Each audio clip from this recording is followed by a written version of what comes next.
Buenas noches a todos. Para quien no me conozca, os diré que yo soy José Tomás, mi nombre es José Tomás, soy el presidente de la Asociación Jumiana de Reiki. Y bueno, en nombre de la Junta Directiva os agradezco la asistencia y voy a presentar al orador de esta tarde. Se trata de Juan José López Martínez, es licenciado en Medicina y Cirugía por la Universidad de Murcia en 1986, se diplomó en Medicina de Emergencias y Catástrofes por la Universidad de Valencia, por la Universidad del Life en Francia y por el Consejo de Europa en Italia. Es miembro de la Sociedad Española de Medicina de Emergencias y tiene un máster universitario en Gestión de Servicios Sociosanitarios. Ha trabajado durante 25 años en el Servicio de Urgencias del Hospital Santa María del Roser en Cartagena. También se ha formado como terapeuta en terapia regresiva bajo la dirección del doctor José Luis Cabauli. Con él ha impartido ya más de 8 o 9 cursos, más los que lleva impartiendo él solo. Creo que son 3 o 4, va a empezar la 4ª edición, creo que es así. Es el primer médico que ha obtenido permiso por la Administración Sanitaria para ejercer la terapia regresiva. Lleva más de 3.000 regresiones en pacientes, ellas documentadas. En la actualidad reside en Cartagena, donde tiene su consulta, y desde 2009 imparte conferencias y cursos de formación en terapia regresiva por toda España. Es el autor del libro La respuesta está en el alma, que tenéis aquí esta tarde, que podéis adquirir aquí, y está a punto de salir su segundo libro. Yo ya no puedo decir más cosas porque no te autorizaba ello. El que debe seguir hablando es él, así que recibámoslo por favor con un fuerte aplauso.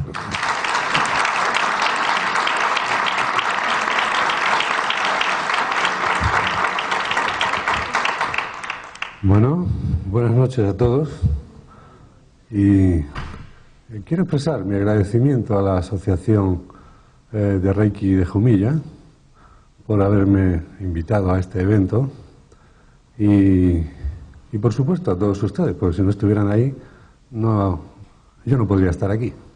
O sea que muchas gracias por su presencia y como a mí para hablar no me gusta estar quieto, ¿verdad? Pues voy a ver si puedo coger con la mano aquí el micrófono, porque este es muy largo, ¿no? Sí, se oye bien, ¿verdad? Pues perfecto. No es que me tiemble el pulso, es que esto está muy sensible, ¿saben? Bueno, vamos a ver. Pues mi nombre es Juan José López Martínez, efectivamente, soy médico. Ejerzo la medicina desde hace 28 años en el Hospital de Cartagena, ¿sí? Y de esos 28 años, 25 estuve en el servicio de urgencias, ¿sí? ¿Se puede desenroscar esto?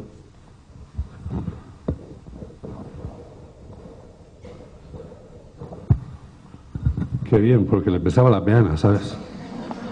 Bueno, pues como digo, 25 años en la medicina de emergencias y de urgencias en el Hospital del Rosell, en Cartagena. Ahora es el Hospital Santa Lucía, un hospital nuevo que tenemos allí. Y esa ha sido mi vida profesional, en la medicina ortodoxa, digamos, ¿no? Pero en mi vida, en un momento determinado, se cruzó algo que es... Muchísimas gracias. Porque yo veía que peligraban las flores. Bueno, digo que en mi vida se cruzó algo que fue la terapia regresiva. Por supuesto, cuando yo empecé a tomar conocimiento sobre estas cosas, pues pasé unos años con una lucha interna tremenda. Porque en la facultad no me habían enseñado nada de esto. Y también rompía todos los esquemas que yo tenía como hombre de ciencia. Bien, el universo, no sé si ustedes lo saben, pero si no yo se lo voy a decir, porque a estas alturas de mi vida tengo cosas muy claras a partir de la terapia regresiva, gracias a ella. Como digo, el universo lo tiene todo previsto. Y yo no iba a ser una excepción. Entonces, cuando alguien nos habla de algo que es extraño, que se sale de lo que estamos acostumbrados a oír, algo que rompe nuestros esquemas, por regla general cometemos el gran error, todos, de no prestar atención al mensaje si no nos ofrece garantía el mensajero. ¿Entienden esto, verdad? Entonces, como digo, el universo lo tenía todo previsto y para que yo prestara atención a las primeras nociones sobre el alma, la inmortalidad del alma que la muerte no existe y todo esto que veremos ahora en la charla, pues como digo, el universo encontró para mí el mensajero adecuado. Y eso fue, como pongo aquí en el libro, en el primer capítulo que se llama Un regalo de Navidad, fue un día de Navidad. Fue un día de Navidad que paseando por Cartagena con mi mujer, pues nos encontramos con un señor que es un empresario de muchísimo éxito. Un empresario de muchísimo éxito, con negocios internacionales. Y es la clásica persona que cuando tú piensas sobre él, pues, bueno, llegas a la conclusión de que está pendiente de sus finanzas, sus negocios, pero nunca te pasa por la cabeza que pueda estar pendiente de estas cosas. Como digo, a mí me merecía mucha confianza, me merecía mucho respeto el mensajero, y por eso presté atención, porque al abordarme me dijo, pero además así sin anestesia, porque él es así, me dijo, oye, ¿tú sabes que la muerte no existe? Yo me quedé mirándolo, digo, este hombre igual está perdiendo la cabeza. Sí, la muerte no existe, el alma es inmortal, en realidad somos seres inmortales. Lo que pasa es que de vez en cuando encarnamos en cuerpos físicos para tener experiencias diferentes. Todo eso me lo largó así de pronto. Y me regaló un libro. Me regaló un libro que yo aquella misma noche leí, y un libro que trataba sobre cómo aprender una técnica para hacer que un ser humano entrara en regresión y fuese en esa experiencia regresiva desde el vientre de la madre hasta el momento actual. Bueno, a los 2 meses yo estaba en Madrid porque me picó la curiosidad, porque sí, como hombre de ciencia sabía mis límites, pero la curiosidad no la puedo remediar. Siempre me gusta estar al filo de la ciencia, a ver qué pasa un poquito más allá, ¿no? Entonces, pues fuimos y vimos aquello y aprendimos la técnica y yo empecé a trabajar. Empecé a trabajar, hace ya 16, 17 años, empecé a trabajar con esa técnica. El instructor tomó mucho interés en afirmar varias veces durante aquellos 4 días, porque aquel curso se aprendía en 4 días, tomó mucho interés en afirmar que las vidas pasadas no existen. Entonces, lógicamente, como el que sabía era él, pues yo me lo tomé a rajatabla aquello, las vidas pasadas no existen. Y empecé a trabajar aplicando su técnica y sorpresa para mí fue que los poquitos pacientes que entonces iban, porque se corrió la voz, que había hecho un curso sobre esto, pues entraban, efectivamente. Empezaban a contarme su experiencia en el vientre de su madre, empezaban a contarme qué pasó en su nacimiento, empezaban a contarme qué pasó en la niñez. Bueno, aquello me llamó la atención muchísimo porque parecía que aquello funcionaba. Por lo cual tomé la decisión de ir yo a Madrid durante 10 veces seguidas. Entonces hacía guardias, tuve que cambiar y programar 10 martes seguidos. Y durante esos martes fui a Madrid religiosamente todos los días a someterme yo a la terapia. Pero resulta que yo no entraba en regresión. Claro, como yo no entraba en regresión y allí era otra técnica diferente a la que después aprendí, que es la que practico ahora, ¿no? Allí había un cronómetro que marcaba 60 minutos y tú te ponías con los ojos cerrados y cuando sonaba el timbre pues se había acabado la historia. Con lo cual, sobre todo en las 3 o 4 últimas que yo tomé como martingala, llegar allí y dormirme en la camilla, ¿verdad? Cuando sonaba el timbre me despertaba, yo le preguntaba al terapeuta, ¿qué pasó? No pasó nada, que no has entrado en regresión. Digo, no, ya, si me quedé dormido. Digo, bueno, pues nada, pues me voy. ¿Cuánto es? 18.000 pesetas. Entonces, o sea, las siestas más caras que yo me he podido tirar en mi vida fueron en Madrid. ¿Sí? Bien. Entonces llegué a la conclusión de que la gente se estaba inventando esto. Llegué a la conclusión porque si yo no entro en regresión y los demás sí, pues es que yo no me invento nada y los demás se inventan todo.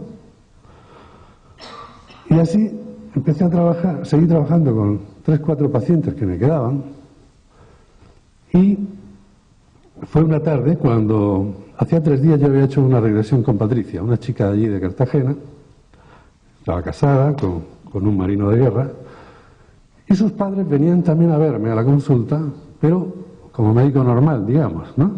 Porque tenían dolores de artrosis y demás. Y la madre, que era una señora, y es una señora muy, muy simpática, pero esta señora es que le gusta que hablan mucho además, ¿no? Pues cuando yo estaba terminando con ella, con su marido, me dice, por cierto, doctor, ¿sabe usted, oye, lo bien que está Patricia, nuestra hija, con esa terapia que usted le hace? Digo, ah, sí. Y entonces yo pensé que ahí tenía la oportunidad, vamos, tremenda, de demostrar que Patricia se lo inventaba todo. Porque hacía 3 días Patricia me había contado su experiencia en el vientre de su madre. Y yo lo tenía fresco en la memoria. Me había dicho que cómo había reaccionado su mamá cuando le dijeron que estaba embarazada de ella. Me había dicho lo que su mamá expresó, lo que su mamá dijo cuando se enteró de la noticia. Me había dicho cómo fue a un domicilio que yo desconocía de ellos, que tuvieron en aquella época, allí en Cartagena, y cómo al subir las escaleras apareció su padre. Ella le dijo, papá, estoy embarazada otra vez, era el 3er embarazo, y papá la agarró con las manos de la cara y se quedó mirando y le dijo, no te preocupes, mamá, que de esta también salimos. Bueno, pues cuando ella me dijo esto, yo me quedé mirándola y le dije, ¿tú recuerdas cuando te quedaste embarazada de Patricia y dijiste esto, fuiste a tal sitio, subiste la escalera? Manolo, que estaba ahí delante, Manolo, te agarró por la cara y te dijo esto, tal. Yo le di todos los detalles para que ella me dijera, pero ¿qué rollo es este? Para yo decir, esto se lo inventan, ¿no? Igual fue mi sorpresa, que ella se me quedó mirando con los ojos muy abiertos. Y me dijo, ¿y usted cómo sabe eso? Con lo cual, yo dije, no, si al final va a ser verdad. ¿Sí?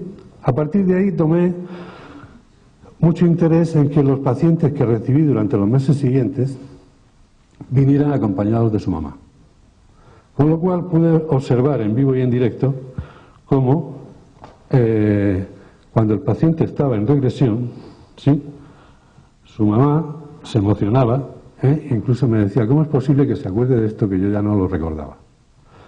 Eso me llevó fácilmente a llegar a la conclusión de que esto era cierto. Yo no entraba en regresión, pero esto era cierto. O sea que el bicho raro era yo. Bueno, ahí ya me tranquilicé, dije, bueno, esto es cierto. Pero yo seguía con mi máxima que me habían enseñado en Madrid, que las vidas pasadas no existen. Y fue muy pronto a esa experiencia cuando llegó una mujer de aquí de Murcia, una empresaria de Murcia, hizo regresión buscando el origen de un problema que tenía con su madre. Fíjense, una mujer entonces de 53 años, ahora tendrá 60 y tantos ya,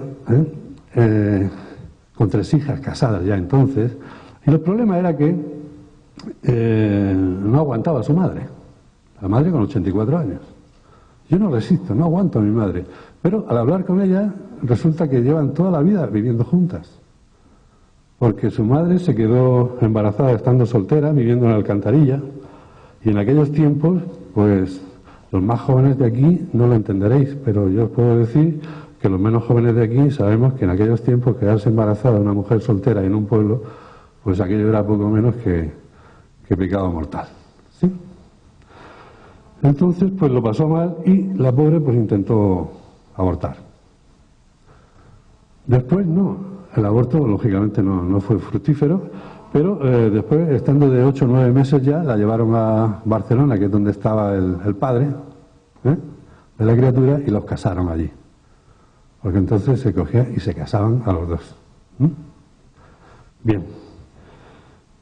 Como digo, la vida fue tremenda para esta mujer, porque el marido pasó de ella siempre y estuvieron siempre juntas. Bueno, esta mujer se da cuenta del aborto. Revive en regresión el aborto. Revive el momento del aborto. Aquello fue bastante fuerte, pero fue muy satisfactorio en su final, porque ella cuando terminó lo entendió todo y sus palabras al terminar fueron: ahora entiendo a mi madre. Quizá yo en esa situación hubiese hecho lo mismo. Y con esto se arregló. Pero como ella me decía que se iba muy, muy feliz, muy tranquila, muy relajada a Murcia, me dijo, oye, ¿por qué no sigo viniendo y me hace más regresiones? Y yo pensé, bueno, pero sí, yo como médico digo, sí. O sea, como médico tú vienes y me dices, me duele aquí y yo te quito el dolor, tomo el tratamiento, y ya no te tengo que ver más hasta que no te duela otra vez. Y así actué, ¿no? Le dije, no, si tú ya estás, tú estás de alta ya, si ya se ha arreglado tu problema. Pero bueno, tanto insistió que al final me convenció y vino. Y fíjense, aquella noche para mí fue tremenda, ¿no? En el libro la describo con detalle, porque aquella noche llegó allí esta mujer, Isabel, y se pone en el sillón, se recuesta en el sillón, y yo me siento a su lado y digo, bueno, ¿y qué hago yo con esta hora? Porque en mi mente estaba todo solucionado. Entonces le dije, bueno, cierra los ojos, retrocede al vientre de tu madre. Claro, en el vientre de su madre ya iba como perico por su casa, porque ya estaba solucionado el problema. Ella estaba feliz ahí ya, ¿no? Pero, estando ahí, no sé qué le dije. Yo no sabía qué decirle. Y le dije, pues mira, cuento a 3 y retrocedes al principio de esto. No sé qué le dije, pero lo de menos es lo que le dije, porque yo entonces no sabía que en regresión el alma va donde tiene que ir cuando tiene que ir. Y eso yo no lo sabía. Y eso pasó aquella noche, porque de pronto Isabel, con los ojos cerrados, hace así un gesto como hay alguien que está viendo algo que le llama muchísimo la atención, ¿no? Al hacer ese gesto, que yo lo noto, le digo, ¿pero qué está pasando? Y me dice, con palabras muy solemnes, con toda seguridad de lo que está viendo en ese momento, me dice, estoy muerto. Bueno, el que por poco se muere soy yo. Porque yo dije, ¿qué le pasa a esta mujer? Pero ¿cómo que estoy muerto? Yo no sabía qué decir. Y en ese momento, por aquello de limar asperezas, ¿no? Pues le dije, ¿querrás decir muerta? Y me repitió y dice, no, he dicho que estoy muerto. Entonces, los médicos de urgencia no resistimos que un paciente diga me voy a morir porque se muere. Un paciente crítico cuando llega a urgencias, como diga que me muero, se muere. Entonces esta no decía que me muero, decía estoy muerto. O sea, para mí el susto fue... Entonces me quedé mirándola a ver si respiraba bien, el color era bueno y tal. Y le dije, bueno, explícame esto de que estás muerto. Dice, es muy fácil. Ella empezó a hablar con una soltura. Dice, es muy fácil. Soy un niño, tengo 10 años, voy vestido de marinero, estoy flotando en el mar boca abajo, porque ha habido un naufragio y todos nos hemos ahogado. Y yo me quedé, y digo, ¿esto qué es? Si las vidas pasadas no existen. ¿Esto qué es? Porque aquella noche yo no sabía que existía Brian Weiss, ni que existía Morris Netterton, ni que existía Michael Newton, ni que existía José Luis Cavoli. No sabía nada de esto. No sabía que había muchos libros escritos sobre esto, porque nadie me los había presentado. Entonces, bueno, pues le dije, y yo me quedé así, digo, ¿estáis todos muertos? Y hace así, se gira y dice, no, por aquí viene un marinero que viene nadando, agarrado a un tronco, y dice, pero este se muere también porque viene muy fatigado. Y ya, pues muy bien. Yo no sé, en ese momento estuve a punto de decirle, abre los ojos, vamos a dejarnos de historia, y aquí se ha terminado esto. Porque yo estaba absolutamente como un pulpo en un garaje, igual. Entonces, fue cuando se me ocurrió decirle, digo, bueno, mira, voy a contar a 3 y al contar a 3 retrocedes a 2 días anterior a este momento. Y fue contarle a 3, y aquella mujer empezó con una facilidad, con una fluidez a hablarme, ¿no? Y me decía, mira, soy de Marsella, es el año 1640, nos vamos de viaje porque mi papá se dedica al negocio de las especias y ese es el motivo del viaje, nos vamos en un barco. Ahí, cuando me dijo lo del barco, en vez de decirle abre los ojos y déjate, porque a mí ya me estaba aquello poniendo malo, reaccioné y al decirme lo del barco dije, ya está, a esta la pillo en la invención, porque esto se lo está inventando. O sea, lo del vientre materno vale, ya me lo creo, pero esto de que está en el 1640, como que no. Pero al decirme lo del barco, como yo tengo mucha afición a eso, y debido a esa afición que me viene de familia, ya, entiendo, sé, tengo mucho conocimiento sobre los barcos clásicos y demás. Yo me hice mi plan, mi estrategia, digo, a esta la pillo, la descubro que se está inventando esto. Entonces, fíjense, la tuve durante 2 horas haciéndole preguntas sobre las maniobras del barco. Fue tanto tiempo porque ella no conoce el lenguaje marinero, lógicamente. Y ella, para responderme lo que un marinero responde con una sola palabra, necesitaba un montón de palabras para describir aquello. ¿Me entienden, no? Forma de velas, tipos de cabos, etcétera, etcétera, etcétera. Cuando pasaba el tiempo y yo veía que todas las preguntas las respondía correctamente, entonces le hice preguntas trampa. Y también salió de las preguntas trampa. También respondió correctamente. Me decía, no, eso que tú dices, Juanjo, no es eso no hay aquí. Aquí hay esto, esto y lo otro. Bueno, yo ya me quedé... O sea, yo dije, bueno, pues esta no se está inventando nada. Esto yo no sé lo que es esto. No sé lo que es esto. Total que, para terminar, le dije, ¿tú serías tan amable de hacerme un favor? Y le dije esto porque no sabía qué decirle. Dice, sí. Digo, ¿dónde están tu papá y tu mamá? Dice, están en la cubierta hablando con el comandante del barco, etcétera, etcétera. Hace un día de sol espléndido. Digo, ¿tú me harías un favor? Dice, sí. Digo, ¿por qué no te acercas a ellos y me transmites la conversación que están manteniendo en este momento? Y para mi sorpresa, me la transmitió en perfecto francés. En perfecto francés. Y esta mujer ni estudió francés, ni sabía francés. Bueno, al terminar abrió los ojos, se me quedó mirando y me dice, Juanjo, ¿esto qué ha sido? Digo, yo qué sé, tú sabrás que has estado allí en el barco. Digo, ¿pero tú estás bien? Dice, sí. Le hice una exploración neurológica para ver que no había ningún problema con esta mujer. Y cuando vi que todo estaba normal, eran ya las 12 de la noche, desde las 8. Se fue a casa tan feliz y tan contenta. Yo me quedé hasta las 2 de la mañana dándole vueltas a aquello, con un miedo tremendo, porque sentía el miedo que siente un profesional cuando algo se le ha ido de las manos, y para mí aquello se me había ido de las manos, y decidí no seguir adelante con esta terapia.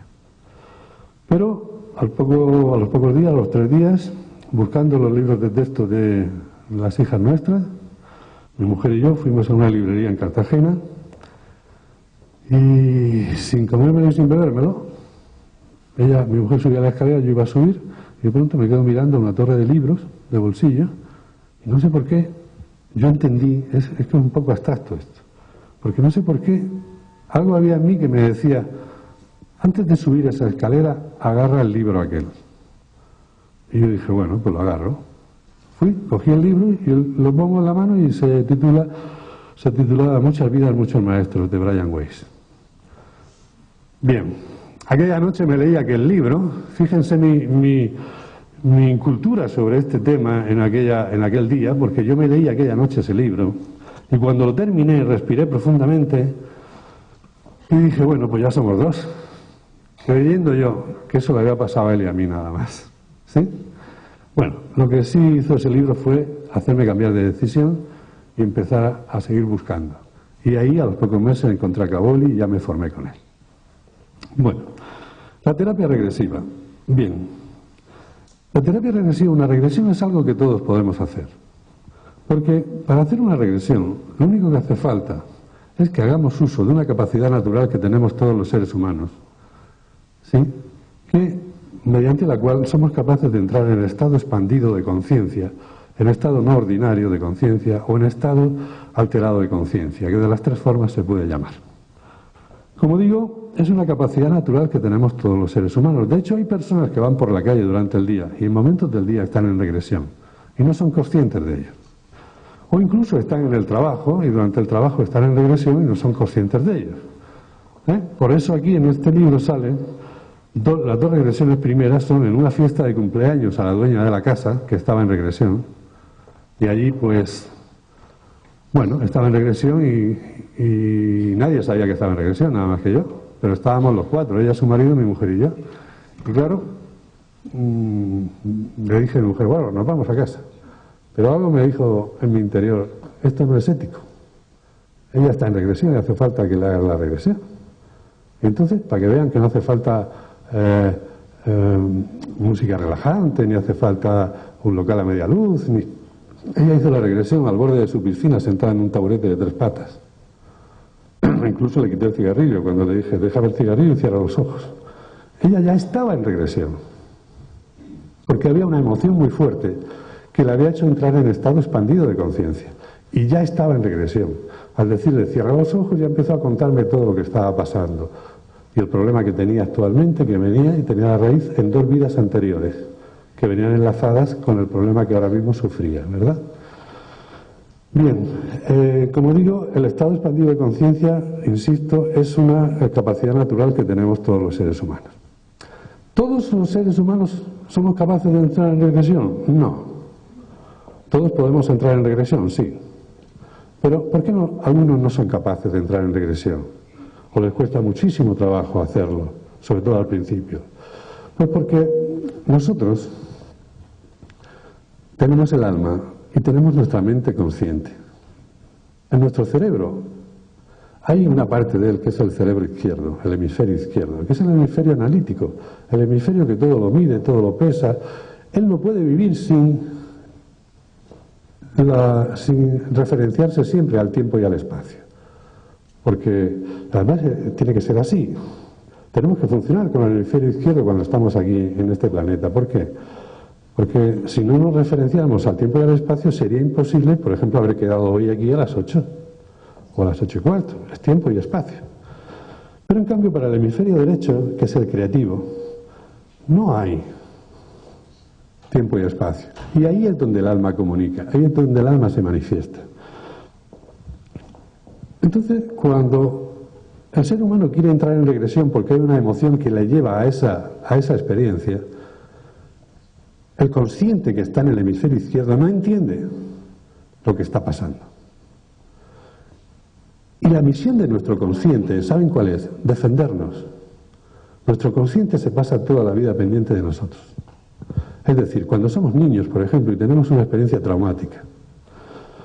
Bien, tenemos la experiencia traumática, pero nuestro consciente la arrincona en nuestro cerebro, para que no la tengamos presente todos los días del resto de esta vida, porque sería tormentoso esto. Entonces, la gente dice, el tiempo lo cura todo, y no es exactamente así. El tiempo lo desvirtúa todo.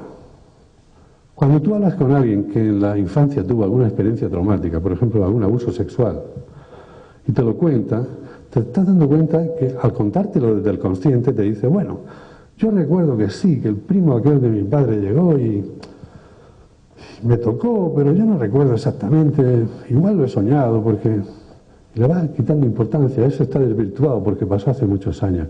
En cambio, cuando entra en regresión y revive esa experiencia, el alma te lo cuenta todo, con pelos y señales.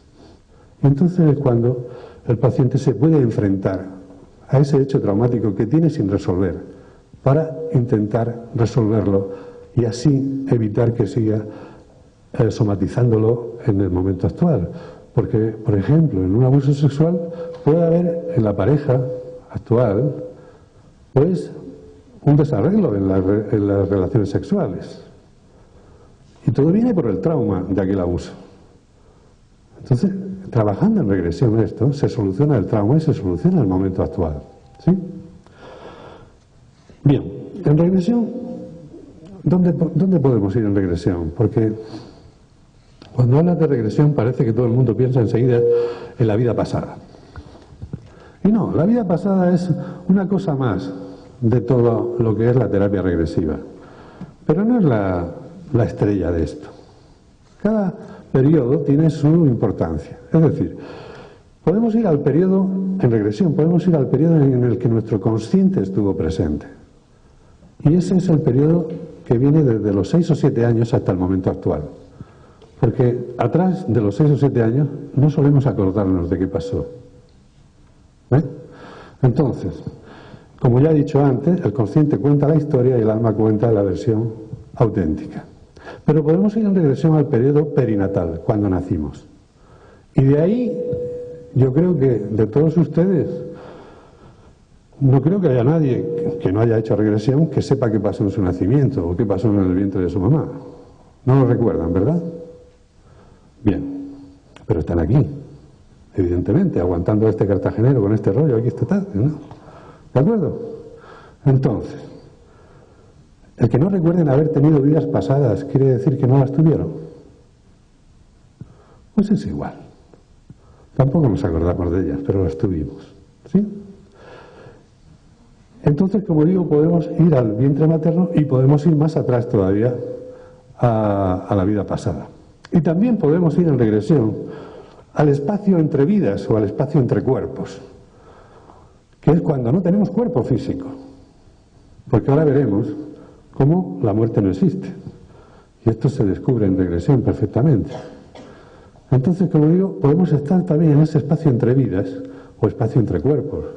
Porque fíjense una cosa, nosotros erróneamente a esto que estamos viviendo aquí le decimos vida. Pues resulta que no es exactamente así. Esto que estamos viviendo yo, por ejemplo, en este cuerpo, es un episodio de mi vida. Porque vida solamente hay una. Lo que pasa es que de vez en cuando cambiamos de cuerpo para seguir aprendiendo. Y para seguir teniendo experiencia y seguir evolucionando.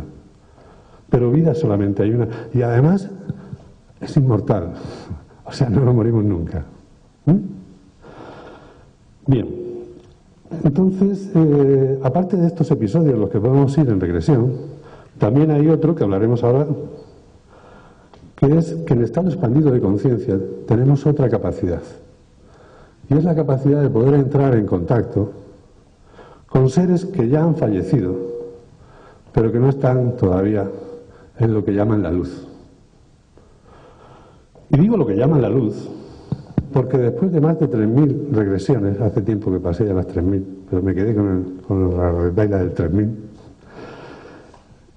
después de haber visto a más de 1.500 personas, cada una de su padre y de su madre, como se suele decir cariñosamente hablando, ¿no? Con esto quiero decir cada una con un origen diferente, con una creencia religiosa diferente, con un estado o con un estatus social diferente, con un nivel cultural diferente.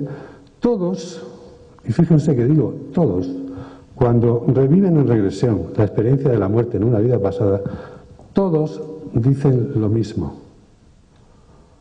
Y ahora veremos cómo dicen, estoy viendo mi cuerpo, y después te dicen, estoy viendo una luz que me está esperando. Por eso digo, ellos dicen la luz.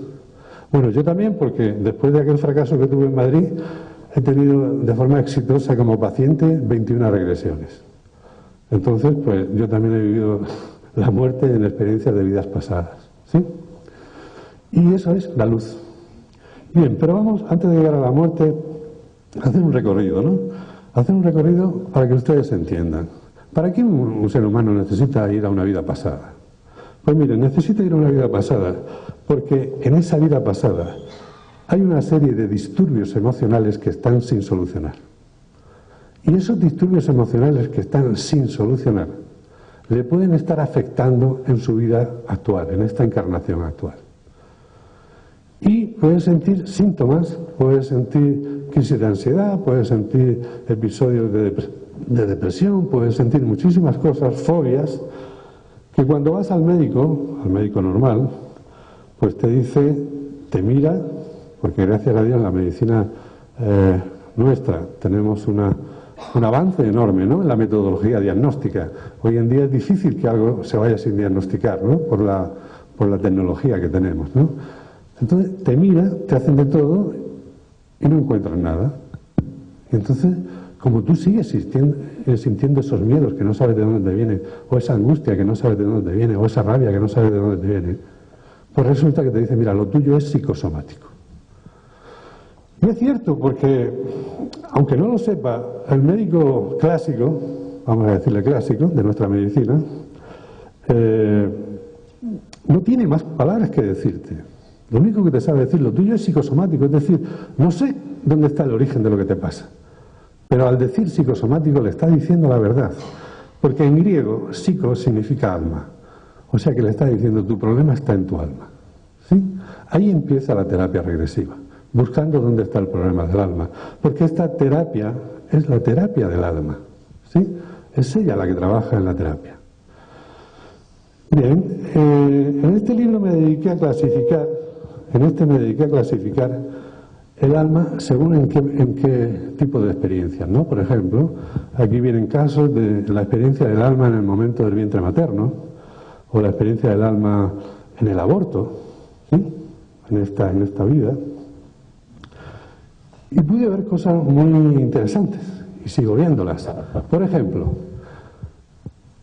se puede ver, haciendo la terapia regresiva, se puede descubrir que, en realidad, la concepción, cuando decimos vamos a tener un hijo, la concepción es cosa de dos, ¿no?, del hombre y de la mujer.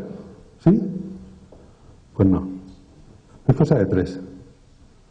Es cosa del hombre, es cosa de la mujer, es cosa del ser que viene a encarnar. Porque resulta que antes de venir a encarnar elegimos a nuestra mamá. Elegimos a la mujer que queremos que sea nuestra mamá. Por muchísimas razones que nos llevaría varias horas exponerlas, ¿no? Porque yo siempre me pregunto, oye, ¿por qué tú eliges a esta mujer para que sea tu mamá y no eliges a otra? Y entonces me da las razones por lo cual lo hace. Entonces, como digo, es cosa de tres. Después, cuando estamos en el vientre de mamá durante 9 meses, resulta que ahí también nos equivocamos.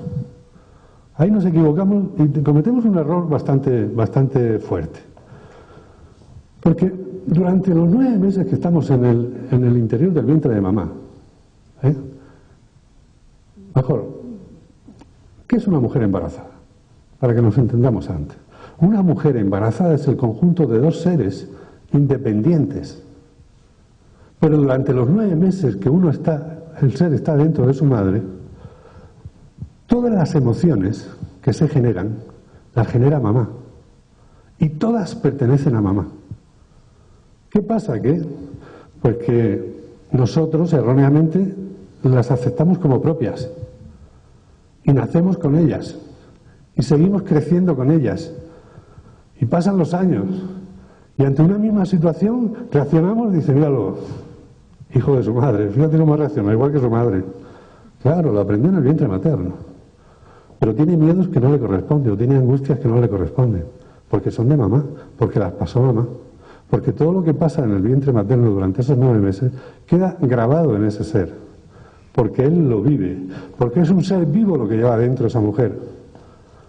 Por eso yo no terminé de entender hace un par de años o 3, cuando alguien del gobierno, referenciándose al tema del aborto, dijo, es que no es lo mismo un feto que un bebé.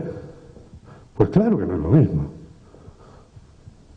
Un feto no es lo mismo que un bebé, pero un bebé tampoco es lo mismo que un niño, ni un niño es lo mismo que un adulto, ni un adulto es lo mismo que un anciano. Pues claro que no. Son distintas fases del mismo ser vivo, pero son distintas fases del desarrollo del mismo ser vivo. Elegimos mamá. Cuando somos así de chiquitos, ya somos un ser vivo. Y yo con esto no quiero que entiendan que hago apología en favor o en contra del aborto. No. Para mí eso es algo muy respetable. La mujer que decide abortar, para mí es muy respetable la decisión que ella tome. Ahora, lo que sí le diría es que primero se informe bien de lo que es un embarazo y lo que lleva dentro. Si aún así decide abortar, me parece bien, yo lo voy a respetar. Yo nunca le voy a hacer el aborto, porque a mí también me tienen que respetar como médico, ¿sí? Pero, enlazando ya con el tema del aborto, todas las mujeres que he visto en regresión, que han trabajado en regresión porque una vez abortaron, muchas de ellas, durante la entrevista primera, me decían, no, yo esto lo tengo superado. No tenía más remedio que hacerlo. O sea, yo esto, vamos, lo tuve más que pensado y reflexionado. Pues le digo que no. Cuando entran en regresión y el alma empieza a trabajar, sienten una culpa tremenda. El sentimiento de culpa está en todas. Pero tremenda es la culpa. Pero ahí vacían su culpa. Reviven el aborto, vacían su culpa. Pero lo más bonito es la segunda parte de la experiencia. Cuando han vaciado la culpa, ¿sí? Y en ese momento lo único que les digo, habla con él y explícale tus razones que te han llevado a abortar. Bien. Lo maravilloso es que este ser, que no ha podido encarnar, siempre le dice, no te preocupes. Yo no entiendo las limitaciones que tenemos cuando estamos encarnados en un cuerpo físico. Y los condicionamientos. No te apures, te elegí como mamá. A la próxima vuelvo. A la próxima vuelvo. No tiene problema. Piensa en una cosa, para el ser que no tiene cuerpo físico no hay tiempo ni espacio. Él no tiene prisa. Y muchas veces la próxima va a ser en la siguiente encarnación. Porque aquí ya no le da tiempo, porque la mujer ya no está en edad fértil. ¿Sí? Pero sí tengo recogidos en el libro, sobre todo un caso que me vais a permitir que lo cuente muy rápido, porque queda mucho que hablar todavía, muy rápido. Mira, esto es un caso de un matrimonio de Murcia. Y digo un matrimonio porque iban los dos a la consulta. Y un buen día,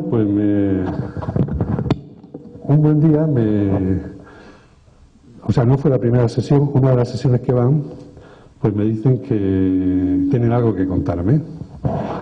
Y el algo que contarme, ¿sabéis lo que era? Que ellos se habían casado, su hijo mayor entonces ya tenía 24 años, o sea que se habían casado hacía 25 o 26 años. ¿Y sabéis lo que hicieron? Nada más casarse, se fueron de viaje de novios a Londres, porque antes nada más que se abortaba en Londres. Lo digo para la gente joven. Bueno, para la gente más joven. Entonces, se fueron a Londres de viaje de novios. Y vosotros diréis, bueno, ¿y cómo es que se fueron a Londres de viaje de novios? Pues yo os lo explico. Porque ella se casó embarazada, pero no se le notaba. Se casó de 2 meses. Pero los menos jóvenes entendemos que en esta sociedad, por lo menos en Cartagena, no sé aquí en Jumilla, siempre hay quien te lleva la cuenta. Siempre hay un alma caritativa que está pendiente de ti y te lleva la cuenta. Entonces, lógicamente, gracias, José Tomás. Entonces, lógicamente, ella sabía que cuando fuese a dar a luz, más de uno se iba a dar cuenta que el niño era 7 mesinos, pero con 3 kilos y pico, o sea que, como que no, ¿sí? Y por ahorrarle la vergüenza a sus padres, porque son de una familia de la alta sociedad, digamos, de Murcia, ¿sí? Por ahorrarle la vergüenza a sus padres, se fueron de viaje de novio, esos 2 cuerpos, se fueron a abortar a Londres. Cuando entró en regresión, aquello fue tremendo, porque ella estaba recostada en el sillón, pero él estaba sentado enfrente. Y yo os puedo decir que los dos estaban compartiendo la culpa. Aquello era tremendo. Cuando terminó de vaciar aquella culpa y le dije, a ver, ¿dónde está tu hijo? Se quedó así con los ojos, como mirando, y dice, la primera palabra que me dijo, dice, si es mi hijo, Frank. Es decir, ese es el que abortó en Londres, volvió a ella, y ahora tenía 24 años y era su hijo mayor. Se hubiese ahorrado 24 años de sufrimiento, si hubiese entendido esto antes, ¿sí? Pero bueno, y eso con respecto al aborto. Y ya con respecto a la muerte, que son los 3 pilares fundamentales, o más llamativos,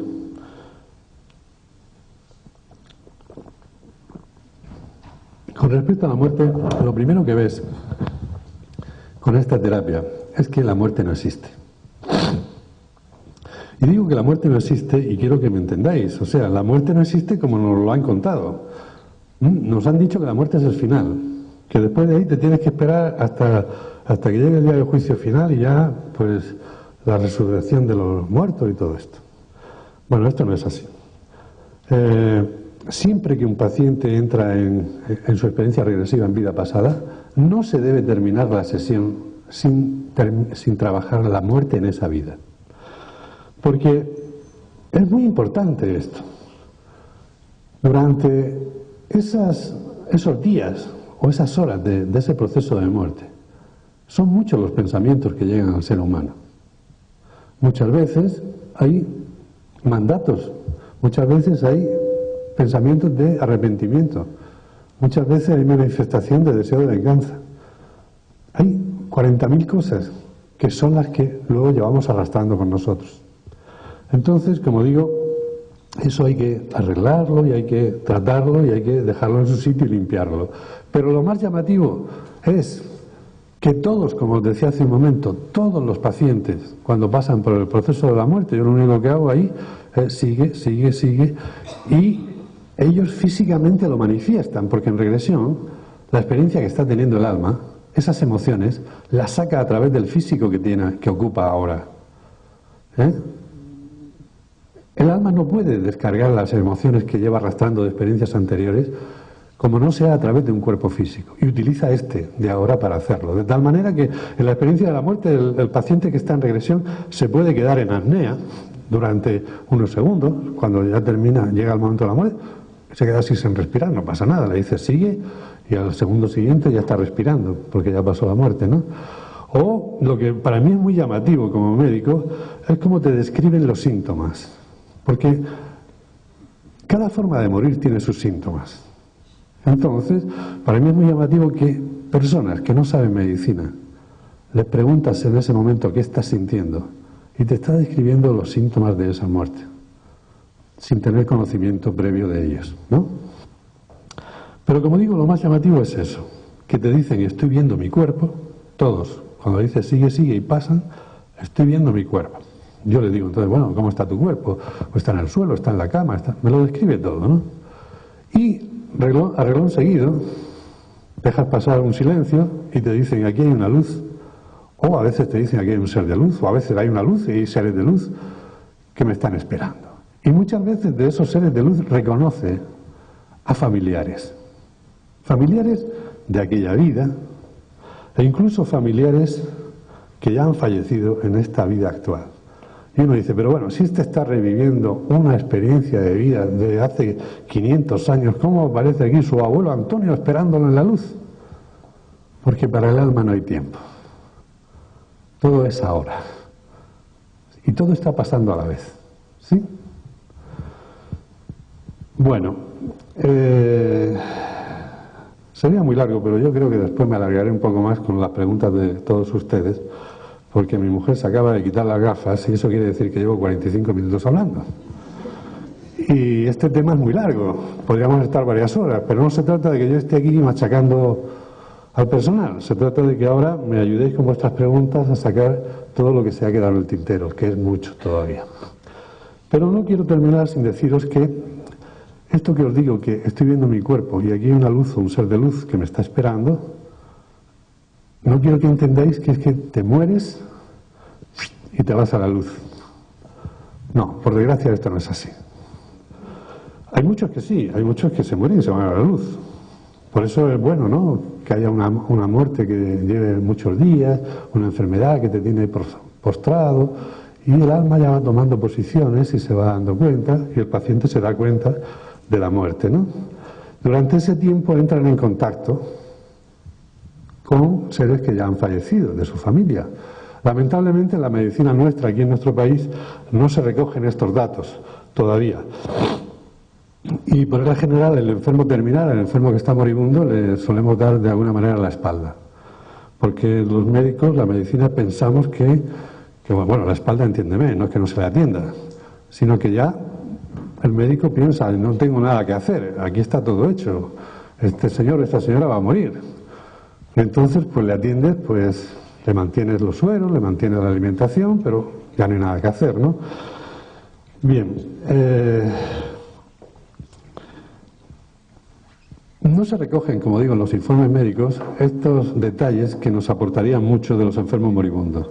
Porque por regla general, en un porcentaje bastante elevado, el enfermo que está muriendo, sobre todo el ser humano cuando llega el momento de su muerte sabe que se va a morir. Aunque le hayamos ocultado que tiene un cáncer. Porque a veces tenemos la costumbre en algunas familias de ocultarle esto, ¿no? Pero él sabe que se va a morir. Cuando se acerca el momento lo sabe. Y en esos momentos, como digo, en un porcentaje elevado, suelen ver y entrar en contacto con familiares que ya han fallecido antes que él. Como digo, la medicina está obviando hasta el momento actual estos datos. Y son muy interesantes. Sería muy interesante recoger estos datos para que la ciencia empiece a calentarse la cabeza a ver qué pasa aquí, ¿no? Pero fijaros cómo la sabiduría popular,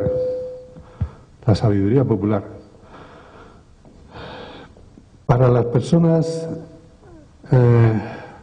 hace años, para las personas, cuando la gente moría en las casas, había un dato que era fundamental.